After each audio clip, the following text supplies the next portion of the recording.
Benvingut a Otafor, qui d'Orier qui l'Ussateu d'au troubadour Bertrand de Born, et chez Moki Aura, parla d'un livre, mon livre, qui est l'albo d'au troubadour. Alors, j'ai commencé à travailler sur ce bouquin il y a 6 ans. J'avais écrit un premier livre romancé sur Gouffier de Lastour, qui était un fameux chevalier périgourdin, seigneur d'Hautefort, grand-père de Bertrand de Born, qui était parti à la première croisade, qui a pas trop mal marché ma foi. Et il y a exactement 5 ans, j'ai entendu parler d'un fragment de chanson de geste en provençal, comme disent les historiens français, qui dormait dans les archives royales à Madrid. Alors quel était l'intérêt de ce bouchi de Sanchou, vous dites Canso, pardon. Et, alors j'ai été voir, j'ai été y faire un saut, et ce qui était très intéressant, c'est que ce document sur la première croisade décrivait la bataille d'Antioche. Manifestement l'auteur était un chevalier prénommé ou surnommé Béchade, et ce Béchade a écrit pendant 12 ans une chanson sur la première croisade. Et ce qui vous intéressera, vous les copains des montagnes, c'est qu'un des meilleurs copains du chevalier Gouffier de Lastour s'appelait Gaston de Béarn. Alors Gaston de Béarn, il est déjà connu, parce que pour ceux qui s'intéressent aux chroniques de la première croisade, ce Béarnais était un tel fabuleux combattant qu'il est mentionné dans des chroniques aussi bien de moines germains, italiens ou même français, du nord de la Loire à l'époque.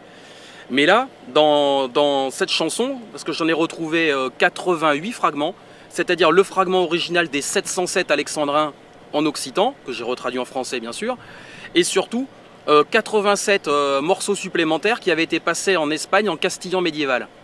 Alors j'ai reconstitué tout ça pour retrouver les 2/3 ou les 3/4, et on a une chronique des chevaliers de langue occitane qui sont partis à la première croisade, mais racontée par un gars qui les a suivis, ou du moins qui au retour, on a gardé les témoignages.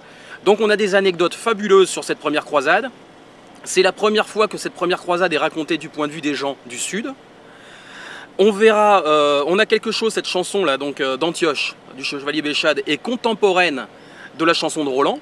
C'est-à-dire que, parce que on peut la dater assez précisément, hein, ceux que ça intéresse n'auront qu'à vérifier.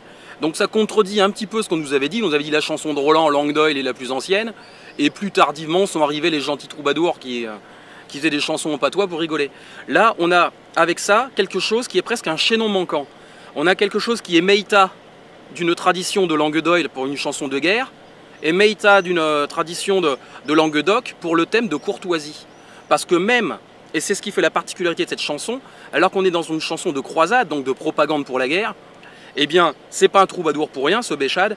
Il commence à parler du rôle des femmes, et surtout dans des descriptions de chevaliers musulmans qui sont fantastiques, et là on est bien loin de la chanson de Roland. Il nous décrit des chevaliers musulmans nous disant qu'ils sont plus forts que les autres, parce qu'ils ont les femmes pour amis. Est-ce que vous imaginez l'ouverture d'esprit d'un gars qui, 10 ans après la première croisade, parce qu'on est quand même parti pour les tuer, les méchants arabes, c'était la propagande de l'époque, revient en disant en fin de compte, ces gars-là sont comme nous. Rien que pour ça, ça a un intérêt énorme. Je vous résume les exploits de Gaston de Béarn qui sont inédits là-dedans, hein, avec toute son équipe de chevaliers pyrénéens, mais aussi des Catalans qui sont mentionnés, mais aussi des Aragonais qui sont mentionnés. Et puis surtout, cette chanson se finit par un véritable mystère, c'est que la fin de la chanson d'Antioche, du chevalier Béchade, telle qu'elle nous décrit la bataille d'Antioche, et là je pèse mes mots, hein, c'est exactement la même chose que la fin du Seigneur des Anneaux. Et là ça pose un vrai problème, parce que ça contredit tout ce qui a été écrit par les spécialistes anglo-saxons sur les origines du Seigneur des Anneaux, qui nous expliquaient que le Seigneur des Anneaux c'était forcément nord-européen, anglo-saxon, celtique. Bah là vous verrez, on a la preuve que 900 ans plus tôt, il y a un petit troubadour du Périgord qui, en racontant les exploits des Périgourdins, des Gascons, des Landais, des Béarnais, nous décrit la bataille d'Antioche exactement de la même manière que, pour ceux qui connaissent, la bataille de Minas Tirith, qui est la fin du Seigneur des Anneaux. Et là, c'est pas ça ressemble un peu, hein. Kei Porrier, Kei exactement pareil.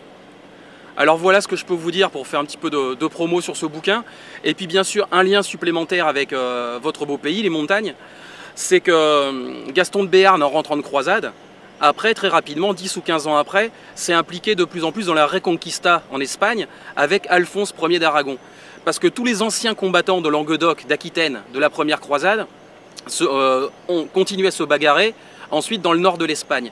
Et on sait que quand Gaston de Béarn devient seigneur de Saragosse en 1118, il y a une abbaye au nord de l'Aragon qui s'appelle l'abbaye de Roda. À cette même époque, le seigneur de Roda est Santule de Bigorre, qui est le frère de Gaston de Béarn. Et c'est dans cette abbaye de Roda qu'a été recopiée la chanson de Béchade. Donc il y a un vrai lien dans cette histoire entre cette tradition de troubadour du Périgord et ces chevaliers du Périgord avec les seigneurs et chevaliers du Béarn et de Bigorre. Voilà ce que je pourrais vous dire pour vous parler un petit peu de mon bouquin. Alors un petit précis pour les copains du Pays Basque.